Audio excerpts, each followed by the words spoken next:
গণ অধিকার পরিষদের সভাপতি নুরুল হক নূরের উপর হামলার প্রতিবাদে দেশব্যাপী বিক্ষোভ মিছিল সহ নানা কর্মসূচি পালন করেছে গণ অধিকার পরিষদ।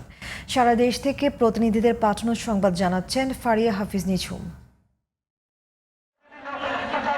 ঢাকায় গণ অধিকার পরিষদের নেতাকর্মীদের ওপর হামলার প্রতিবাদে চট্টগ্রামের সড়ক অবরোধ ও চট্টগ্রাম মেট্রোপলিটন পুলিশ সিএমপির কার্যালয়ের সামনে অবস্থান কর্মসূচি পালন করে যুব ও ছাত্র অধিকার পরিষদের নেতাকর্মীরা। গণ অধিকার পরিষদের সভাপতি নুরুল হক নূরের ওপর হামলার প্রতিবাদে টাঙ্গাইলে জাতীয় পার্টির অফিস ভাঙচুর ও ঢাকা-টাঙ্গাইল যমুনা সেতু মহাসড়ক অবরোধ করে দলটির নেতাকর্মীরা। ডাকসুর সাবেক ভিপি নুরুল হক নূর ও কেন্দ্রীয় নেতাকর্মীদের ওপর হামলার প্রতিবাদে সড়ক অবরোধ করে কর্মসূচি পালন করে গণ অধিকার পরিষদ কুমিল্লা জেলা শাখা।